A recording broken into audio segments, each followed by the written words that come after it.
अभिजित दिपकेंना पोलिसांनी ताब्यात घेतलेलं नाही, सीजेपीचे प्रवक्ते सौरभ दास यांची माहिती. तर केरळ हाऊस जवळ मोठ्या प्रमाणावरती आंदोलक जमल्याचा दास यांचा दावा. सीजेपीचा मोर्चा संसद भवनावर धडकला. संसदेच्या मुख्य प्रवेशद्वार काही वेळ बंद, बंदुका रोखून सुरक्षा रक्षक तैनात. आंदोलकांना पांगवण्यासाठी पोलिसांनी अश्रुधुराच्या नळकांड्या फोडल्या. दिल्लीत इंटरनेट बंद. शिक्षण मंत्री धर्मेंद्र प्रधान यांनी घेतली केंद्रीय गृहमंत्री अमित शहांची भेट. सीजेपीचे आंदोलक शिक्षण मंत्र्यांच्या राजीनाम्यावर कमालीचे आक्रमक. धर्मेंद्र प्रधान आज राजीनामा देणार का याची उत्सुकता. लोकसभा राज्यसभेमध्ये कमालीचा गदारोळ. दोन्ही सभागृहांचे कामकाज आतापर्यंत 5 वेळा तहकूब. नीट पेपर फुटीवरून विरोधकांनी सरकारला घेरलं. सोनम वांगचुक यांच्या समर्थनार्थ ठाणे, वाशी, पुणे, कोल्हापूर आणि धुळ्यामध्ये विद्यार्थ्यांचं आंदोलन.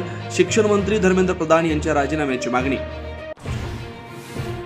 ठाकरेंच्या कालच्या मुंबईमधल्या आंदोलनावरती शिवाजी पार्क पोलीस ठाण्यात 3 स्वतंत्र गुन्हे. विनापरवानगी आंदोलन, विविध ठिकाणी आंदोलन आणि वाहतूक कोंडी झाल्यामुळे. राजकीय पक्षांच्या कार्यालयामध्ये एसआयआरचे कॅम्प नकोत. बीएलओनं एकदा तरी मतदाराच्या घरी भेट देणं आवश्यक. निवडणूक आयोगाच्या सूचना. राष्ट्रीय सुरक्षा सल्लागार अजित डोवाल यांना यंदाचा लोकमान्य टिळक राष्ट्रीय पुरस्कार जाहीर. गृहमंत्री अमित शहा यांच्या हस्ते पुरस्काराचं वितरण होणार.